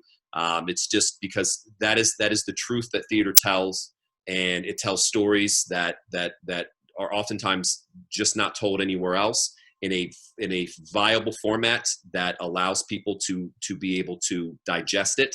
And that is like the gift that theater gives the world, that I'm just so blessed to be a part of. I just go back, and I know that people are annoyed by my fun home stuff, but I've done it so much, and or been around it so much, and just like that story is so important, because I was in that Victory Gardens lobby, obviously, for so long, and every person of any sexuality, transgender, anything, so there were like older gay couples that came and would say, they would ask for a picture with Stella or talk to her, or other cast members, and just say, there was nothing like this when I was trying to come out. There was nothing, that lobby was a safe place for people to gather, view art, and feel good about themselves. And the story's tragic, but at least they knew someone else had their story. And, it's the same thing that I go back with the reason I love that particular show is because, you know, the father commits suicide. My dad committed suicide. And when I saw it, I was like, oh my God, there's someone singing a song about something I've dealt with. And it made me just feel not alone anymore. And I also think like so that's like the performance side of theater, but like, or the audience side of theater, but the performance side of theater is it's a group of people, and for the most part, they are all trying to get to the same goal, to share something beautiful with something and become vulnerable, because you're really very vulnerable. You're vulnerable in the dressing rooms. You're vulnerable trying to figure out how you want to play certain parts, trusting the other people on stage, and you know, for any show. And so it's a beautiful thing. And I'm so glad my children have, you know, whether they go into it for a career, I'm so glad they do it as a hobby, because they get, like, when we did Newsies, Cooper, I mean, he cried, you know, opening night and was like, you guys are my family. And it's just something so special. And I don't take it for granted. I never really did take it for granted at all, but I really don't since quarantine, because it's hard. I'm struggling with, I don't have any theater to see or, you know, do or audition for, or my kids, you know, it's hard. So I'm going to ask something that I don't think is too personal for you, Meghan, but I'm an open book. Nothing's really too personal for me. Well, with that aspect of Bruce killing himself at the end, you had to do with, I mean, you had to watch it a lot of times, and, you know, other people acting it. And typically, you know, Helen's not on stage during that song, and, you know, I'm sure different productions, older Allison's not always on, and I don't know if you were on the stage, you were on there when he sang it. How did you reconcile with yourself watching that song happen and the end of that song, knowing what happens to Bruce, with what you've had to, I mean, I know that happened a long time ago with your father. You had a lot of time to reconcile with that. Obviously, that's going to bring it back up. How did you reconcile having to watch that every night? It actually made me feel really sad for my dad, because I saw it because my dad was about the same age as he was. Obviously, like, the homosexuality aspect of it isn't the same. But I do, like, the biggest, like, group of people that commit suicide are, like, men in, like, their 50s, you know, because, you know, for multiple reasons. But so it just made me sad, because it just made me, like, I think just life was hard. Like, I think, you know, when your life didn't go quite the way you expected it. And so in the moment on stage, I actually did think about my dad quite a bit. And there's a part where she kind of yells at him and she says, "What happened?" And then and when I did it, I had to run up these stairs. And I mean, I went to that place every night. The last, the other line that was really hard for me was, so I just want you to tell me that you see me. Mm-hmm. And for me, my dad, like, I guess my dad's girlfriend had said, "What about Meghan?" when he had, I guess, mentioned something about suicide. And he goes, "Meghan will be okay. She's strong." Well, yeah, I am strong, but, like, I wish she would have seen me and realized, like, I don't want to live without my dad and without my kids to have their grandfather. And the last show was really hard for me. For that, I went to where I needed to go, and I knew it was the last show, and I pretty much knew it was the last time I was ever going to do that. It was cathartic. It was good for me. Like, that, doing that show, seeing that show, and then doing that role was very good for me. It made me have this sense of peace and closure with it, because I felt like I was sitting with my dad every night, and I was able to watch that, and then I was able to say, like, "Why did you do that? What happened?" And then you know, the end song of that, she reconciles with herself. So every night I felt like I was reconciling with my dad. So it was great. But the last show, I came down the stairs, and Stella was in it as well. And she knew, you know, she didn't know during the Victory Gardens Fun Home. She didn't know during that, that's what happened to my dad. She was 11, and I just didn't know that she needed to, you know, at that point. I mean, I knew I would tell her eventually.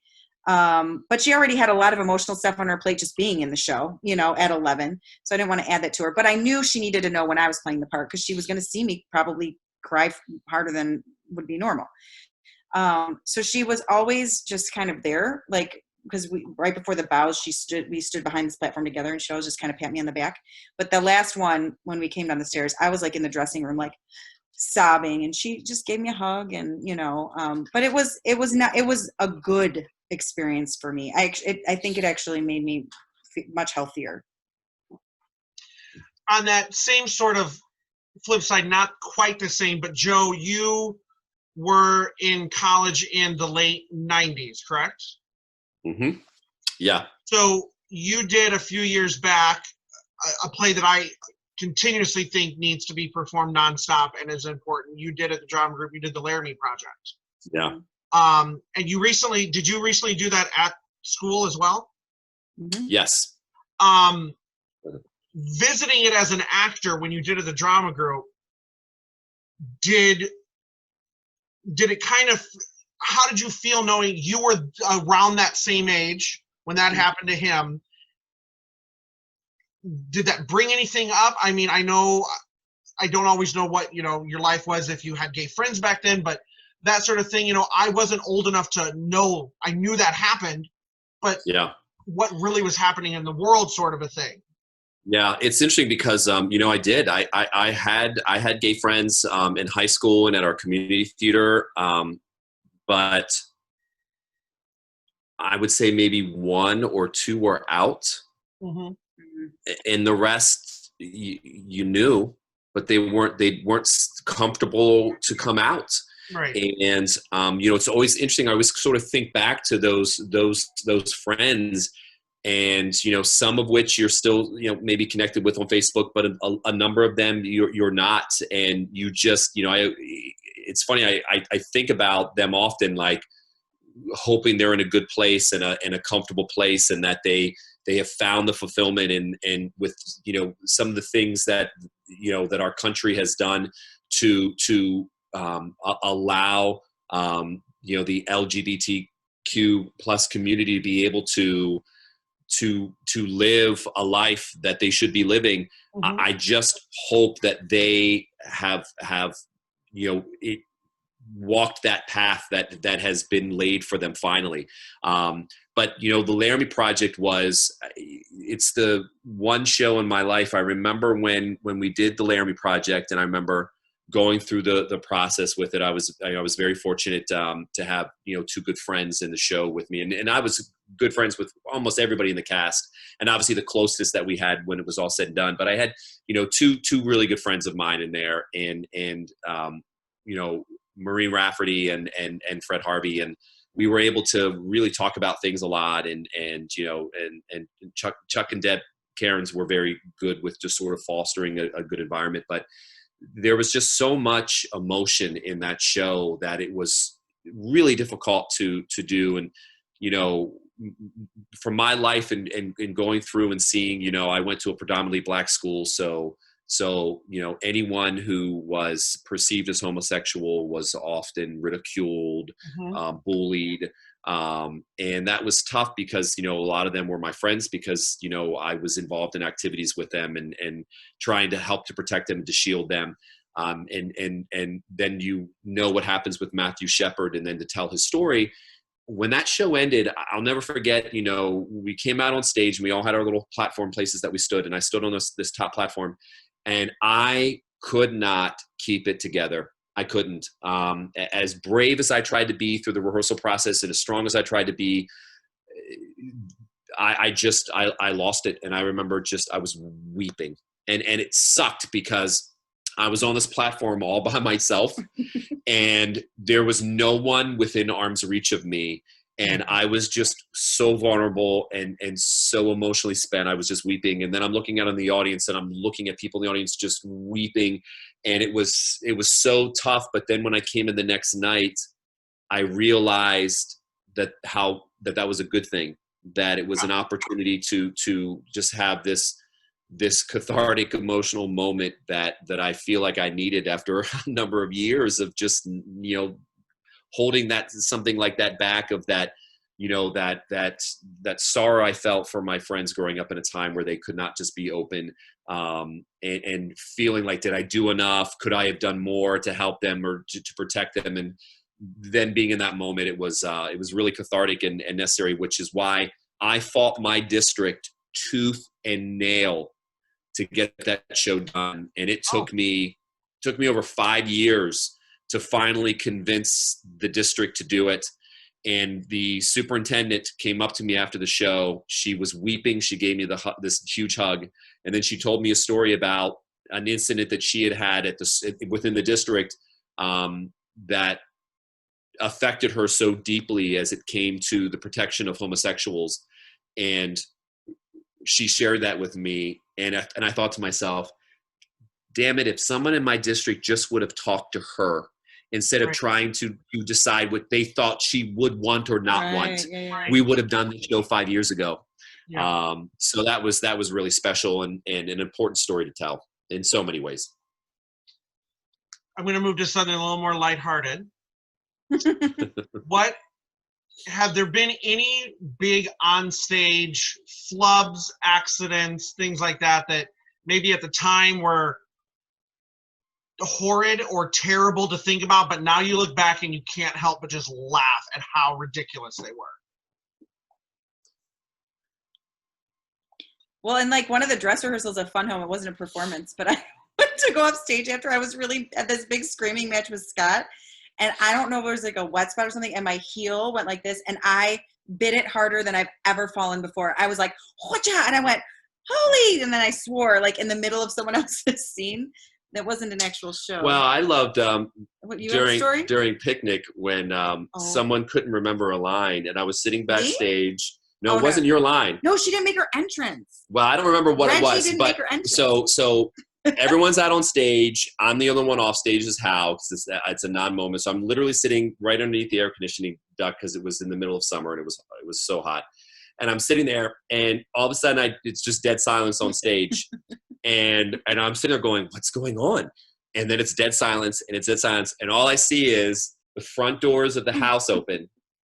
And here comes Meghan, just walks off stage, closes the door behind her, just abandons everyone on stage. I went to go get Reggie. And no, because you stood at the top of the stairs, and you just had this horrid look on your face, and I went, what is going on? And you went, I don't know what to do. And I said, you have to get back on stage. You got to get back out there and say something. And she took a deep breath and walked back out on stage. And I think Reggie came on. I could not stop laughing about that. It was so funny. Know. I will never forget that. Well, I know when I did Full Monty, I know that we were doing the policeman strip scene, and I pulled off more than I was supposed to pull off. And I didn't know what to do because I was far more disrobed than everyone else. And I just took the article of clothing and just started doing this stupid dance with it that had to have been, I was so embarrassed because I'm like, I look like an idiot. But as I think back, I go, oh my God, that's exactly what Jerry Lukowski would have done. It's exactly what he would have done. But in the moment, I was so embarrassed. I can't think of anything. I don't know. How long did it take you to get comfortable, or have you ever felt comfortable about the fact that you had to go the full Monty? Dave Lucht and I remember in rehearsal when the director was like, okay, you guys, you got to take your clothes off. And I remember Dave Lucht and we were standing side by side, and man, we just started peeling off. I mean, it was like we were waiting for permission to finally disrobe. We were so ready to do it. And then they made the G-strings, the Velcro G-strings, and they wanted to see if the Velcro was too tight. And they said, will someone be willing? And they didn't even finish the sentence. And I was like, I will. And I remember I went off stage and I put it on. And I was wearing boxers at the time, so I had them on over my boxers. And I remember I came out and they played this little number and then I grabbed it and I went to pull them off, and the Velcro was so tight that I just kept yanking. And then I finally got them up, but I pulled them off so hard, they went flying out of my hand, flew across the stage, and hit Judy right in the face. And it was just dead silence, and then we all just started cracking up. So for me, strangely, and I don't know, I'm not like a guy who walks around, in my boxers going, oh, I'm an Adonis. No, not in any way. We all have our inhibitions, about our physicality. I'm a tall, lanky, gaggly guy. But for whatever reason, it was just something that I was already 100% in. I'm like, but I also remember a lot of the other actors were not as comfortable. And it took a little while for us all to be brave within that. But I think Dave Luckton, I knew someone has to take the lead, man. Someone has to be like, it's okay. Let's do it. It's like a stage kiss. Like someone's just, you just got to do it. Like if you make it awkward, it's just awkward. Just got to do it. Yeah. So it was fine. It was fine for me to do. And I'd do it again, man. I can't sing it anymore. My voice is shot. I can't sing it anymore. But if I could, I'd do it again. That's a fun show. It would have been very different because I don't know if either of you know this. I was asked to do the show. Oh, I wish. And I was committed to something else at the time. Oh. And then I've never got to do a show with you. That commitment fell through, and I got back in touch with whoever, and they're like, no, we found some. I was like, okay. Oh. It was a fun show. Yeah. Almost would have, but see, my problem was I was thrilled that I had a commitment because I'm like, I don't know how I feel about, no, that's all right. It was fun, and the audience loved that show. Yeah. So for either one of you, is there anything within the theater world that you wish you were better at? Yeah. I mean, I wish I was better at, and Megan and I talk about this all the time. It's something I am so incredibly jealous of J.R. Rose for. Mm-hmm. I wish I was better at creating the visual component outside of the staging of actors. And I know that part of that is because all my life, even when I was directing professionally for smaller theaters, I've always been limited in what resources I had. So I've always had to deal with minimalistic lighting and minimalistic setting. I mean, I'm the freaking king of minimalistic. Suggested realism is the phrase my students hate hearing. And I go, well, if you can come up with $5,000, then we can do something more than suggested realism. Right. But I've never had that, but it's something I wish I was introduced, because when I see these beautiful shows with the beautiful lighting and the costumes and just being able to bring a vision of a show like that, I don't know that I would be good at that given the money. Like someone said, unlimited budget. I don't know that I would be able to do that because I don't have the experience in it. I'm used to doing it with the actors and the staging and the pictures I create with them. That's something I thrive in because I've had to, but that is a weakness of mine that you have to be willing to admit so that you know what you're not prepared to handle.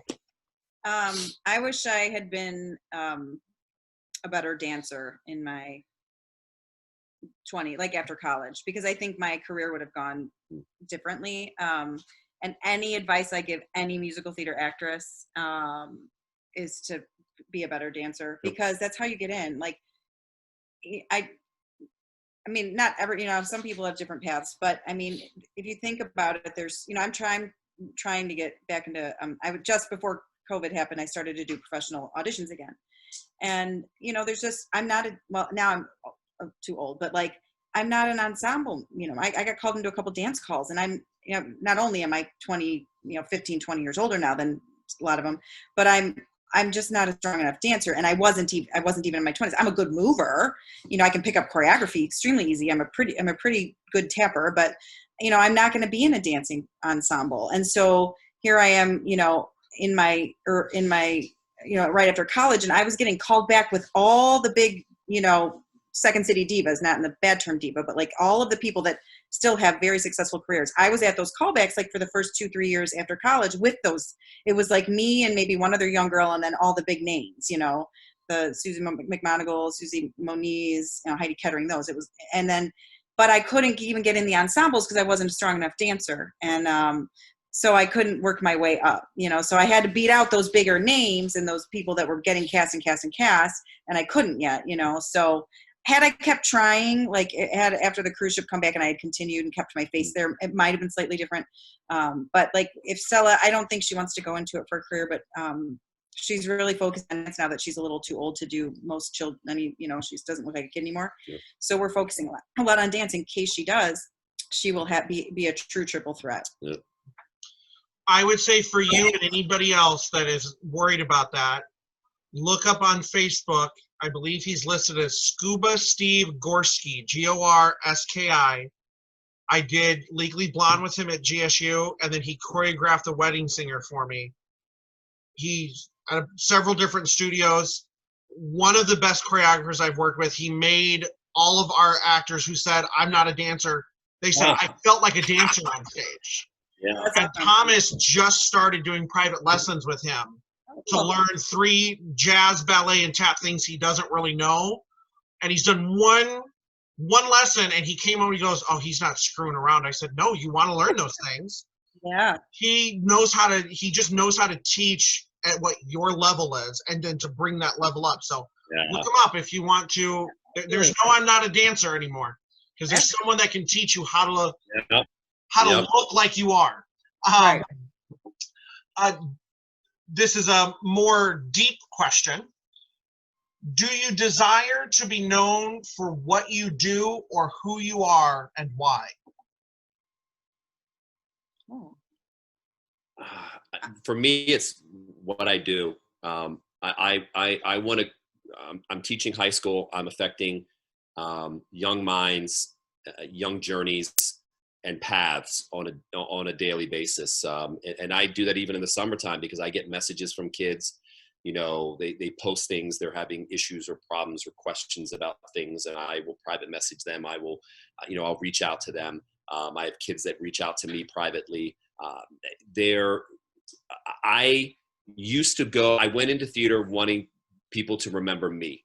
And I think that's the young idealism of wanting to become a star. And as I began to mature, I realized there was so much more I could give than get. And so for me, it's become all about, it's why I went into teaching. It's because I said, my legacy will be, the young minds will be my children, and then my kids, because my children are our kids, and my kids I always refer to as my high school students, and they will go on to carry on the legacy of what I leave behind, and in the way that they live their lives. And I hope that I've had some positive impact on that path. And for me, like that's all I need. I don't need any self-grandizing. I don't need any, I don't need a theater named after me. I don't need any of that stuff. I know when these kids graduate and I see these guys and they do a show and I go and I see them, and they are so joyous that I'm there supporting them and knowing that impact I've had on them. That's all I need. So I feel like what I do is who I am. So I've struggled with not continuing like my professional acting career my entire life, but my path went to kids, and I wanted to have consistent money and, for just different things for my children, and being able to give them opportunities that I might not have had. But so, then I got back into community theater, and for theater, for me, same thing. Like I don't know that I ever needed to be famous. Like when I wanted to do it, I just wanted to do it because it was what I loved, and it's still what I love. So while I have to, do my day job or whatever, the theater that I do, especially now that I've gotten older, and I am slightly pickier in the shows that I do, just because I work, full-time, 2 kids that are very busy with extracurriculars. I feel like what I am doing is who I am, because I am providing, whether it be a story that's important to tell in like a ragtime, a fun home, a next to normal, if I get to do it, like important, pieces, of literature, or if it's entertainment value, like Full Monty, or, so I feel like, and whether it's on a community theater level or higher, our community or the drama group or Oak Lawn or whatever, they need to see those stories as well, and they may not have the money, or they may not have the desire to go downtown and see those stories. So the fact that we're sharing them is so important. Or the Toll, like I got to, share Fun Home with hundreds of people from Northwest Indiana. Like, to me, that was very important. So I think I want to be known for what I do and who I am. And I think it's kind of one and the same. Yeah, I can see that. Yeah. Last question before we get to the final questionnaire. Both of you have, as performers, played what you could say the hero on stage and the villain on stage. What is more fun to do?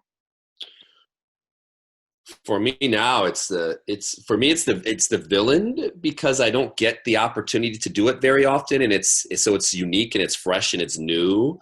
I mean, like I had so much fun playing Joseph Pulitzer in Newsies, and I swore I would never do another musical. It was the second time. So fun. Second time I swore it off, and Megan and the kids talked me into auditioning, and I said, "Well, the only thing I can freaking sing is that. I mean, I can't sing anything else." So I said, "Well, you know, if I'm going to do it, I want to be able to invest in something." So that was the show, and I had so much fun playing that character for sure. I don't know. I mean, I guess like the witch would be a villain. Mm-hmm. I don't know. I think, well, and I don't know if Assassins, I had so much fun playing that character in Assassins. Sarah Jane Such Moore. a good show. I don't know. I don't know that I think they're just so different. Like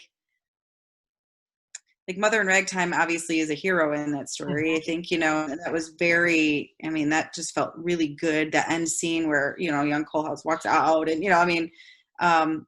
so I think I like playing the hero better. And then our final is our questionnaire, adapted version of the questionnaire created by Bernard Pivot. Okay. What is your favorite musical? That's so hard. Ragtime. That's so hard. Answer in 2 seconds. Well, I go back and forth, but I think that's just if you look at totality. Okay. Oh, or Company. Yeah, for me, I know you hate Company. It's fun.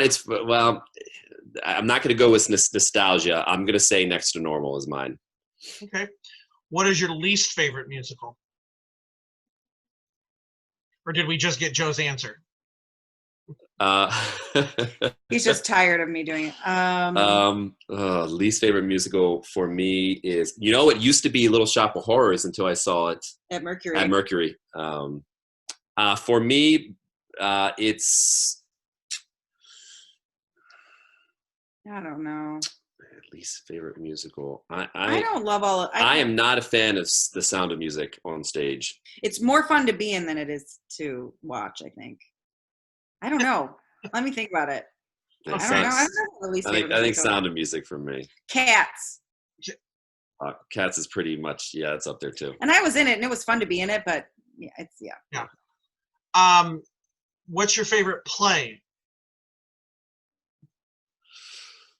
Oh, How I Learned to Drive. Okay. Glenn Ross.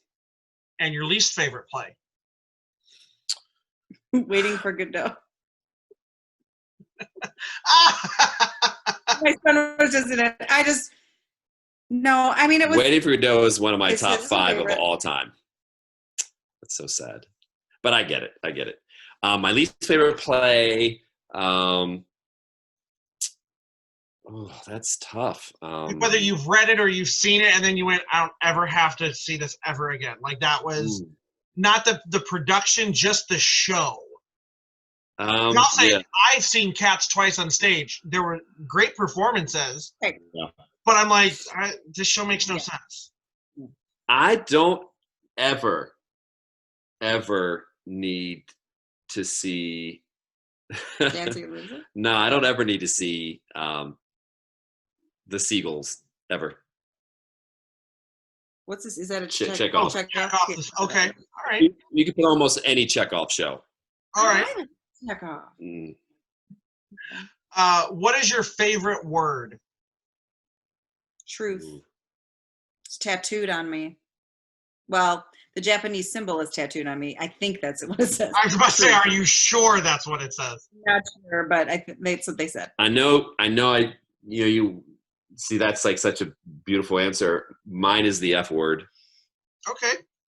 It is the most versatile word in the English language. I love it. There's just it fits like every category. It's a noun. It's an adjective.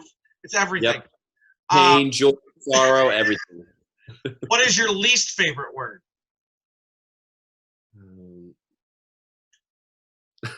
My least favorite word, can't.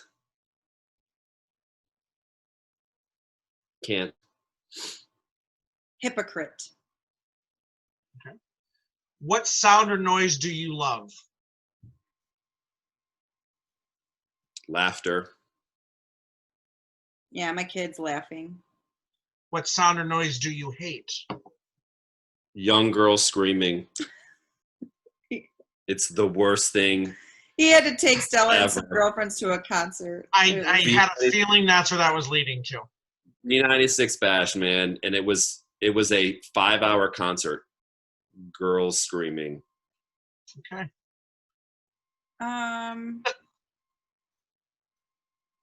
It's traumatic. This is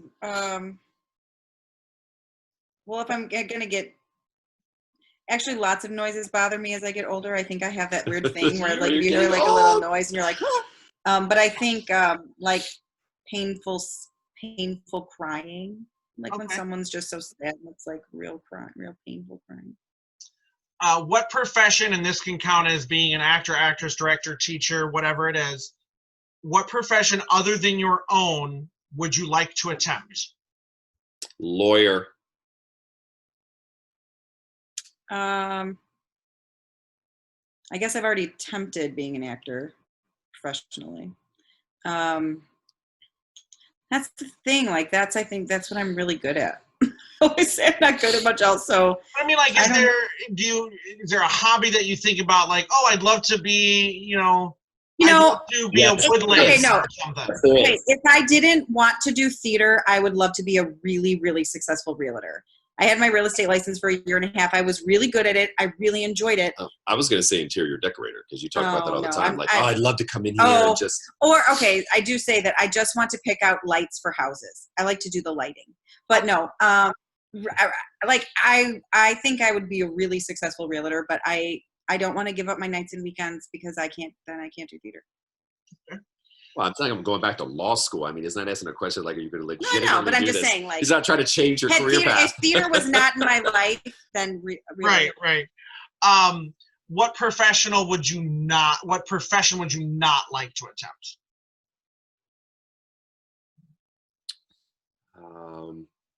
Law enforcement. And that's because I honest to God had a feeling one of the two of you would say that with everything going on right now. Because I just think I think it's just, not to get political, but I think they're in a really tough spot right now because of a broken system. Mm-hmm. Not necessarily because of each individual person. But for me, it would be a surgeon to know the impact that you have on whether someone lives or dies. I'd like to believe I handle stress very well. Would never want to know stress on that level ever. Yeah, I completely understand that. If heaven or an afterlife exists, what would you like to hear said to you when you arrive at that place? Thank you for trying your hardest to make the world a better place.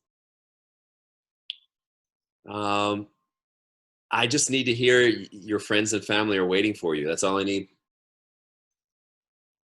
All right. That is the last of our questionnaire. I thank both of you for doing this. I think it was fun. I hope you guys had some fun. It's a blast for sure. Good. Hopefully it brought a little bit of theater back into both your lives for a short amount of time. It was nice talking about theater. That was very good. Yeah. And everybody that's watching, join us again next week. We'll have another episode. Everybody stay safe out there. Thank you, All right, Tyler. thanks, Tyler. Stay safe, everyone. Bye.